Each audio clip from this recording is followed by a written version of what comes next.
जय हिंद विद्यार्थियों, स्वागत है सभी का आपके अपने YouTube platform Tiwari culture academy के ऑफिशियल चैनल पर। और आज हम एपिसोड नंबर 4 में देखने वाले साइंटिस्ट्स एंड देयर कंट्रीब्यूशंस। और ये जो है पार्ट 1 है, इसके एक दो पार्ट हम और लेकर के आएंगे, ठीक है।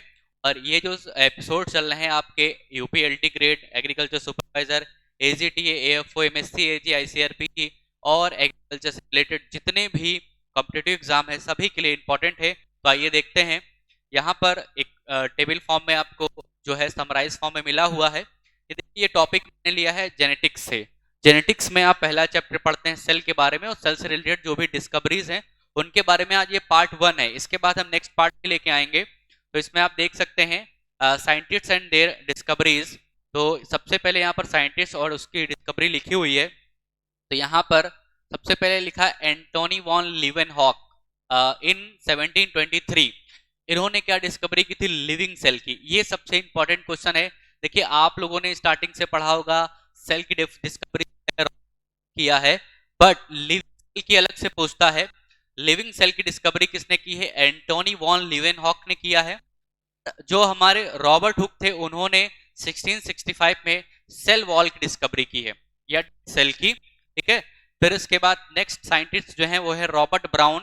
इन 1851 में इन्होंने न्यूक्लियस की डिस्कवरी की थी। रॉबर्ट ब्राउन ने 1851 में न्यूक्लियस की डिस्कवरी की। फिर उसके बाद Fontana 1781 seen nucleolus but termed by Bowman 1839।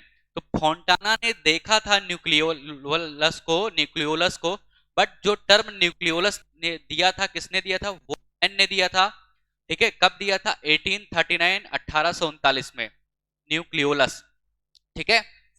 सबसे पहले देखा था। फिर उसके बाद सबसे इंपॉर्टेंट पूछा जाता है सेल थ्योरी किसने दी थी? कोशिका सिद्धांत थ्योरी दिया था स्लाइडेन एंड स्वान। कब दिया था? 1839 में, ठीक है। तो एंटोनी वॉन लीवेनहॉक ने लिविंग सेल के बारे में बताया, रॉबर्ट हुक ने सेल वॉल या डेड सेल के बारे में बताया, रॉबर्ट ब्राउन ने न्यूक्लियस, और फोंटाना ने सबसे पहले न्यूक्लियोलस को देखा, और बाउमैन ने इसको न्यूक्लियोलस शब्द को दिया। स्लाइडेन और स्वान ने जो है सेल थ्योरी के बारे में बताया। नेक्स्ट जो है वो है फ्लेमिंग। फ्लेमिंग 1882 में इन्होंने जो है माइटोसिस दिया, माइटोसिस के बारे में बताया।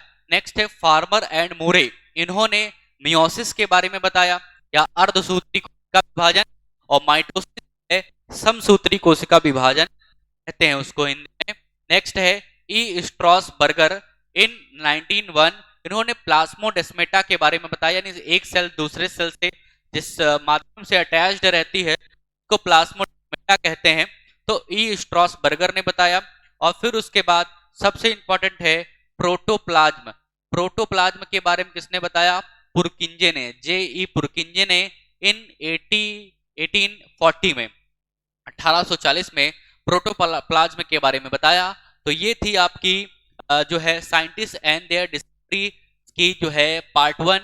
अब इसके हम नेक्स्ट पार्ट में कुछ और साइंटिस्ट और उनका कंट्रीब्यूशन लेके आएंगे, ठीक है। तो इस एपिसोड को आप लोग देखते रहिए और नोट करिए, और सेशन को शेयर भी करा करिए आप लोग। और कैसा एपिसोड आपको लग रहे हैं जरूर कमेंट करके बताइएगा। Thank you. राधे राधे।